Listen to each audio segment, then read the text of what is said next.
Diz assim a palavra do Senhor: Ora, a suma do que temos dito é que temos um sumo sacerdote tal, que está assentado nos céus, à destra do trono da majestade, ministro do santuário e do verdadeiro tabernáculo, o qual o Senhor fundou e não o homem.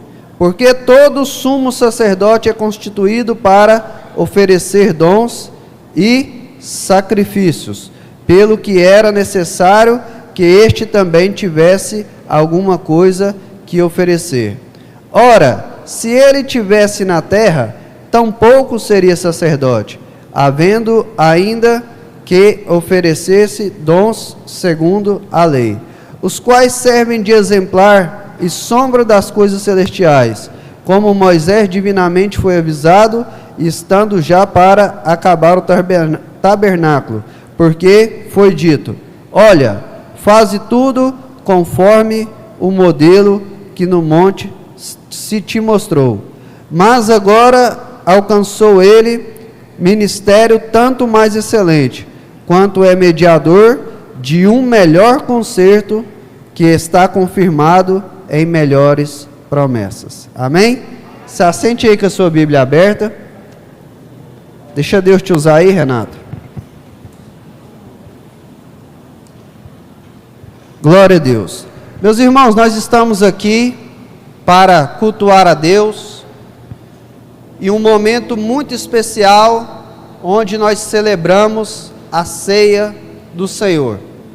Entre tantos aspectos da ceia que eu admiro muito, é que a ceia nos faz sentir um pouquinho já do que vai ser a eternidade.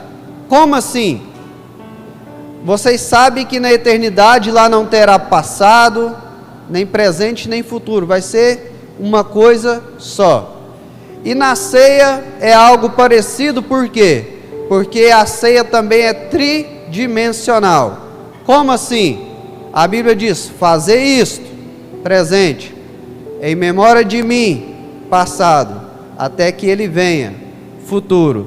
Então nós estamos aqui nessa noite para fazer isto, em memória dele, e dizendo: se o Senhor voltar hoje, o compromisso da igreja está de pé. Nós estamos aqui para aguardar, porque nós cremos nas suas promessas. E num culto de ceia, nada melhor do que falar de Jesus Cristo. Sim ou não? Então nós vamos falar um pouco aqui sobre Jesus, com base nesse texto. A palavra de Deus vai dizer sobre a majestade de Jesus, sobre o senhorio de Deus, sobre a grandeza do nosso Mestre. E algo que eu gosto de destacar é o seguinte: Deus, ele é tão grande, que um nome só não é possível falar sobre quão grande ele é. A Bíblia diz que ele é o alfa, ou seja, ele é o princípio, nada existia antes dele. A Bíblia diz que ele é o fim. Por quê? Porque nada pode falar depois que ele já liberou a sua palavra. A palavra de Deus chama o próprio Jesus de pão, o pão da vida. Nós sabemos que o homem não pode viver sem alimento. Da mesma forma, o crente não pode viver sem Jesus. A Bíblia vai dizer que ele é o sol da justiça. E nós sabemos que sem o sol, o ser humano também não pode viver. E nós, sem o sol da justiça, que é Cristo, também não temos vida em nós mesmos. A Bíblia vai dizer que ele é o conselheiro, que ele é o príncipe da paz, que ele é o general de guerra, que ele é aquele que tem a chave de Davi, que abre e ninguém fecha, que fecha e ninguém abre.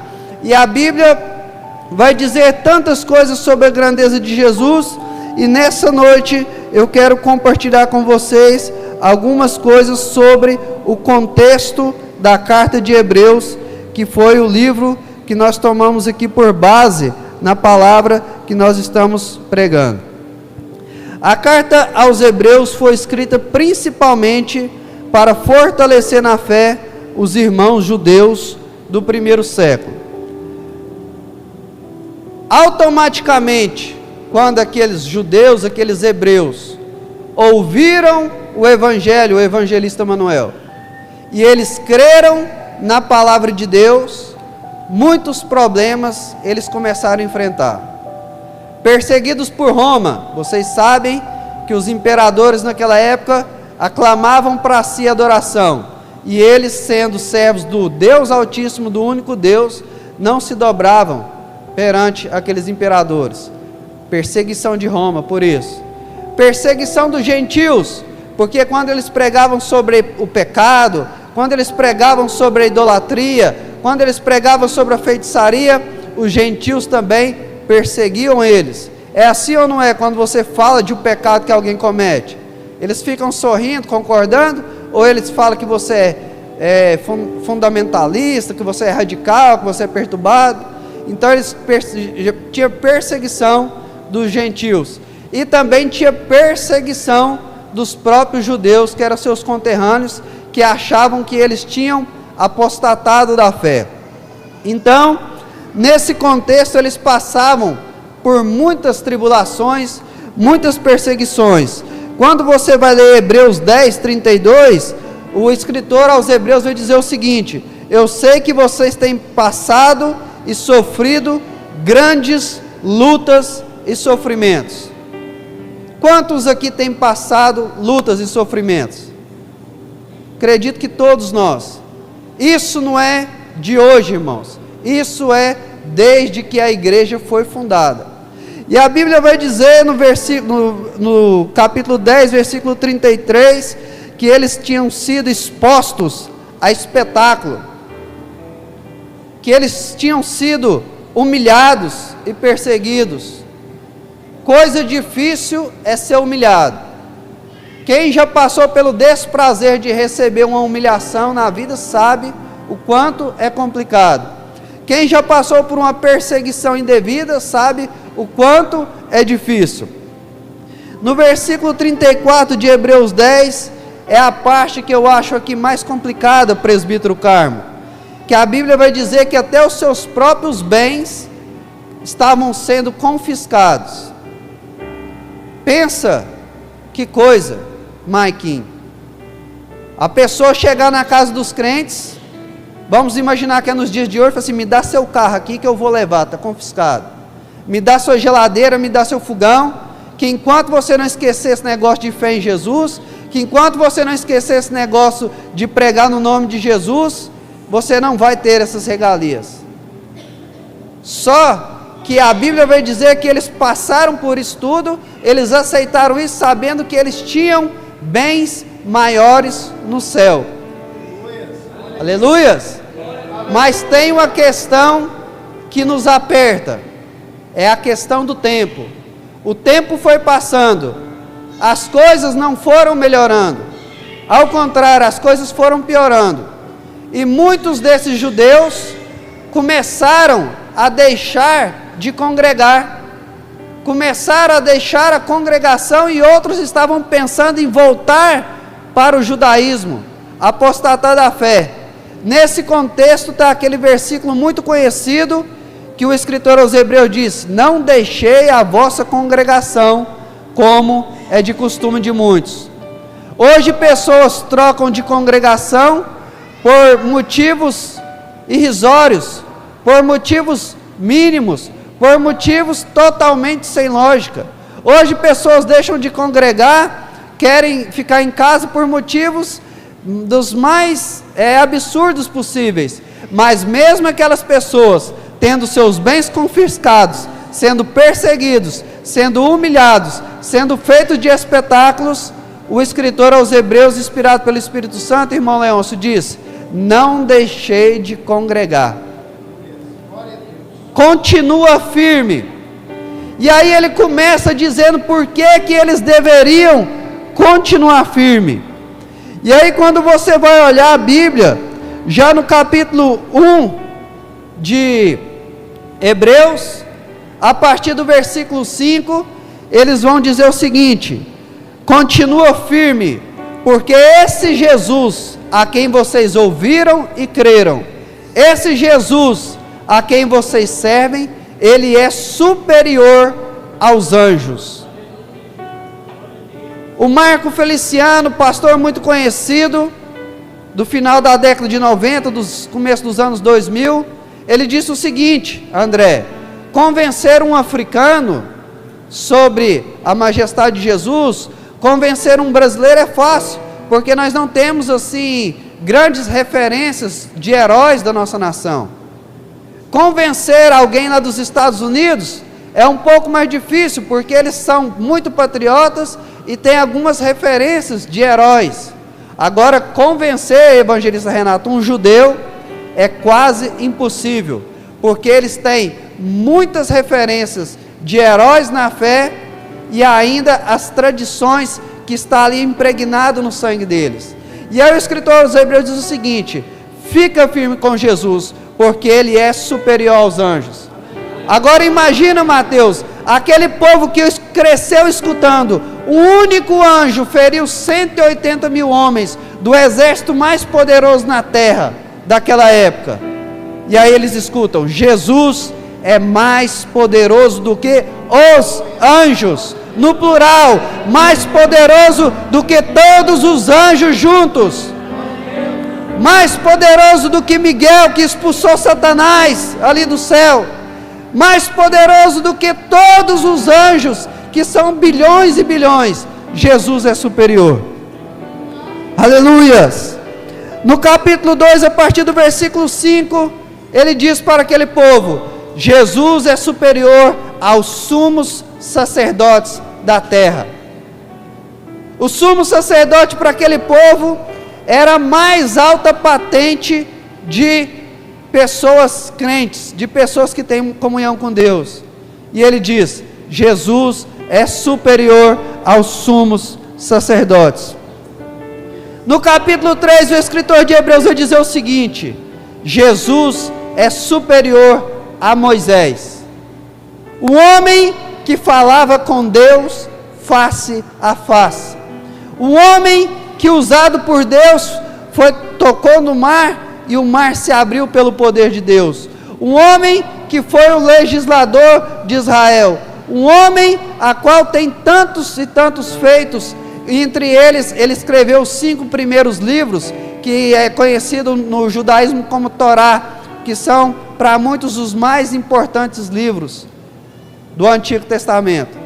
E aí ele fala assim: Jesus é superior do que Moisés, não somente do que Moisés, mas também toda a lei, toda a antiga aliança, porque a nossa aliança que vivemos hoje, ela é eterna, e aquela era transitória. E ele continua falando ali no capítulo 4, que Jesus é o nosso verdadeiro descanso. A palavra sábado, no original hebraico, significa sabá, que é descanso. E aí ele fala aos escritores de Hebreus, que conheciam muito bem sobre o sábado, dizendo o seguinte: Jesus é o nosso verdadeiro descanso. Quantas pessoas estão ansiosas?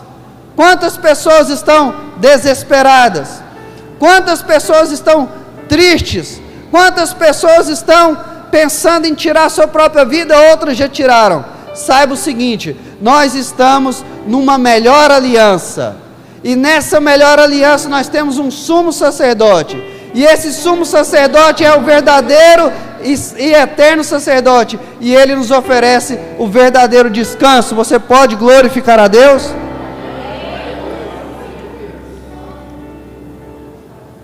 Maravilha, Jesus. No capítulo 5 de Hebreus ele vai dizer o seguinte: Jesus é o nosso sacrifício perfeito. Naquela época, Rafael, você sabe muito bem que quando os homens pecavam, se fosse uma pessoa pobre, ele tinha que pegar ali uma rolinha ou um pombo. Se fosse uma pessoa de classe média, ele tinha que pegar ali um cabrito ou um cordeiro.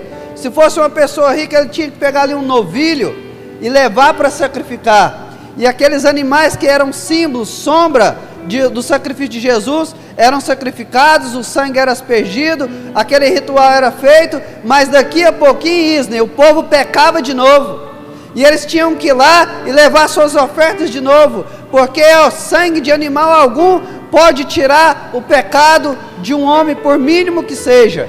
Mas ele fala o seguinte: Jesus é o nosso sacrifício perfeito, porque uma vez que ele sacrificou, vale para todos os pecados, todas as pessoas, desde Adão até a última pessoa que nascer na terra, quando todas as coisas terminarem. Ele sim fez um sacrifício perfeito, ele sim fez um sacrifício capaz de perdoar os nossos pecados, porque a Bíblia diz que ainda que os nossos pecados sejam vermelhos como escarlate, o sangue dele tem poder para nos purificar e nos deixar mais alvo do que a neve. Aleluia! Derai baichou de comanás. Aleluia! Capítulo 6, o escritor aos Hebreus alerta aquele povo sobre o perigo da apostasia e diz: fica na posição que você está no caminho certo. Está passando luta, eu sei. Está passando perseguição, eu sei. Está sendo humilhado, eu sei. Está difícil, eu sei. Mas fica no caminho certo, porque Jesus é melhor do que tudo. Ele é o nosso verdadeiro Deus. Ele é o autor e consumador da nossa fé. Aleluias, fica firme. Diga para o seu irmão aí: fica firme, meu irmão. Está difícil, mas fica firme. Está difícil, mas fica firme. Não recua. Não recua, a nossa salvação está mais perto do que quando nós aceitamos a fé. Está acabando a água, está tendo guerra, está tendo confusão, mas fica firme. Aquilo que nós sempre ouvimos falar está mais prestes do que nunca de acontecer. Todos nós estamos esperando uma chuva, mas talvez aquele relâmpago que sai do Oriente e vai até o Ocidente chega antes da chuva, ao som de trombeta, ao alarido de arcanjo, e nós vamos subir para ficar com o Senhor nos ares para sempre. Foi cantado aqui: além do rio azul não vai ter morte, não vai ter tristeza, não vai ter choro. Aleluias! É noite de nós lembrarmos tudo que Jesus fez por nós. É noite de nós lembrarmos que todas as promessas dele vão ser cumpridas nos mínimos detalhes.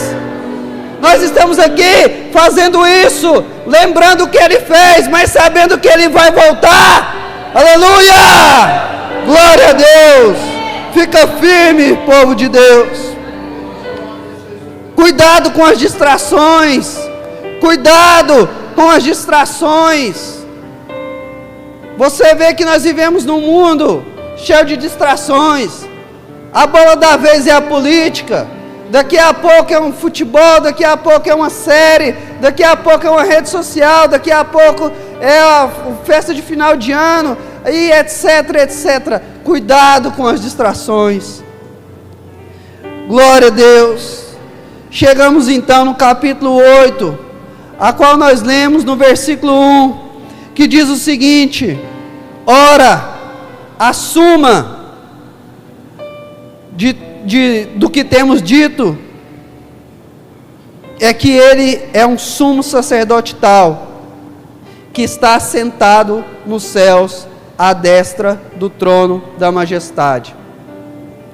Ele estava dizendo para aquele povo o seguinte: o mais importante, o principal é o seguinte: vocês estão aí querendo voltar para aquele sistema aonde um sumo sacerdote, uma vez por ano, entrava no Santo dos Santos para oferecer sacrifício por ele e por você. Você está querendo voltar nisso aí?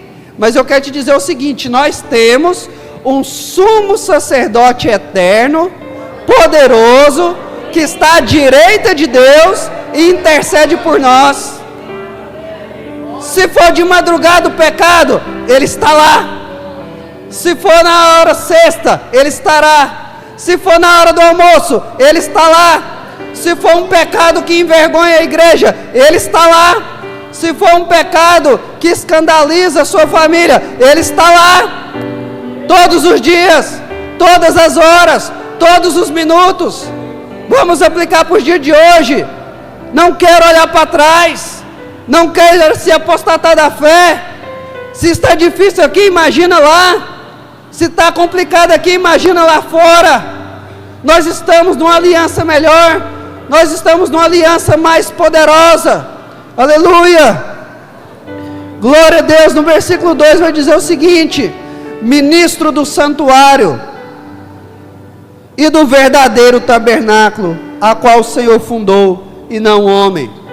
Muitas pessoas estão querendo colocar sua fé naquilo que o homem constrói, irmã Dênia. Muitas pessoas estão querendo largar o verdadeiro evangelho, largar Jesus, para colocar a fé naquilo que o homem pode fazer. Mas aqui está um povo que confia naquele que criou um santuário, um tabernáculo eterno no céu, não feito por mão de homens. Aqui está um povo que confia num Deus que criou todas as coisas que nós vemos, as maravilhas da natureza. Aleluias. Versículo 3: porque todo sumo sacerdote é constituído para oferecer dons e sacrifícios, pelo que era necessário que ele também tivesse alguma coisa a oferecer. Aí ele diz o seguinte, em outras palavras: você quer confiar no sacrifício de pombinho? Você quer confiar no sacrifício de rolinha? Você quer confiar nos sacrifícios de cordeiros, de bois, de novilhos? Ou você quer confiar no sacrifício de Cristo? Vamos aplicar para os dias de hoje? Você quer confiar no prefeito? Você quer confiar no presidente? Você quer confiar no ministro do STF? Você quer confiar nos seus pastores, nos seus líderes, nos seus obreiros? Você quer confiar na força do seu braço? Você quer confiar no seu trabalho? Você quer confiar na sua inteligência? Ou você quer confiar em Cristo? Aleluias! E eu louvo a Deus, porque aqui está um povo que confia em Cristo. Num dia quente como nós passamos hoje, estamos passando, todos aqui eu sei que tiveram muitos afazeres, mas estão aqui para fazer isso, em memória dele, até que ele venha. Amém? Glória a Deus, glorifica ao Senhor.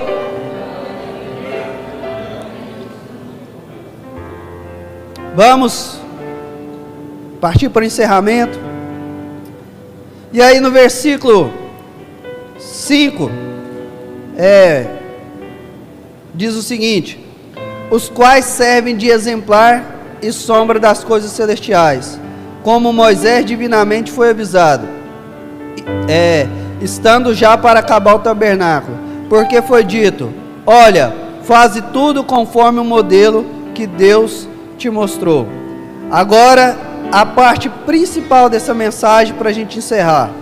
Mas agora alcançou ele ministério tanto mais excelente, quanto é mediador de um melhor concerto, que está confirmado por melhores promessas. Repita comigo: melhor concerto, melhores promessas. Glória a Deus, glória a Deus. Meus irmãos, hoje nós temos um melhor concerto. Hoje nós estamos firmados em melhores promessas.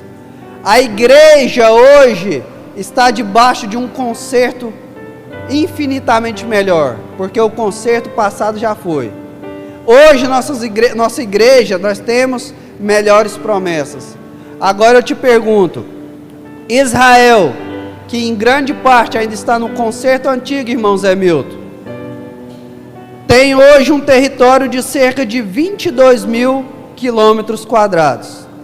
Olha para você ver, já estou encerrando. 22 mil quilômetros quadrados o território de Israel aproximadamente. O estado de Goiás tem cerca de 340 mil quilômetros quadrados. Olha a diferença. O Brasil tem cerca de 8.510.000 quilômetros quadrados.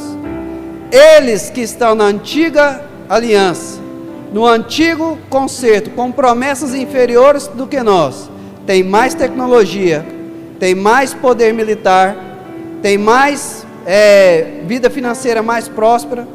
Vocês sabem que existe um medidor que chama renda per capita, que eles pegam a média das pessoas de cada região. A renda per capita do brasileiro em 2023 é cerca de R$ 1.848 por pessoas. Embora tem pessoas que ganham menos, embora tem pessoas que ganham muito mais, mas a média é R$ 1.848. A renda per capita do povo de Israel é cerca de 52.262 dólares. Multiplica por 5 aí, você vai ver quanto dinheiro que vai dar. Agora a pergunta que não quer calar é o seguinte: se um povo que está numa aliança inferior, com promessas inferiores, está vivendo o que eles estão vivendo, por que nós, que temos promessas maiores, temos alianças melhor, uma aliança melhor, por que muitas vezes nós não estamos vivendo o que nós poderíamos viver? Eu quero dizer para você o seguinte: Lucas 15 vai falar sobre dois irmãos. Nenhum é exemplo para nós, porque um, além de ser pródigo, ser gastador, queria ser independente, viver longe do pai. E o outro estava junto com o pai, mas tinha mentalidade de escravo. Então quer dizer o seguinte: nós temos promessas melhores, nós temos uma aliança melhor, superior, mas nós precisamos tomar posse dessas promessas. Aqui tem promessa na nova aliança de cura. A irmã está falando ali que está sendo vitoriosa no tratamento. Está aqui, toma posse. Aqui tem promessa de prosperidade nessa nova aliança. Toma posse. Aqui tem promessa, pastor Gumerci, nessa nova aliança, de poder do Espírito Santo. Toma posse. Elias estava numa aliança inferior, e orava e descia fogo do céu, e orava e parava de chover, e orava e voltava a chover. Nós estamos numa aliança superior. Toma posse. Toma posse. Nós estamos numa aliança superior. Toma posse. Glória a Deus. Neemias estava numa aliança inferior, e ele construiu aquela grande obra em poucos dias. Nós estamos numa aliança superior. Deus quer nos usar. Vamos sair do comodismo, vamos sair da indiferença, vamos sair da mesmice, vamos arregaçar as mangas, vamos tomar posse, porque nós estamos numa aliança superior. Amém? Eu agradeço a oportunidade. Que Deus abençoe cada um de vocês. Amém, glória a Deus. Palavra do céu para nós.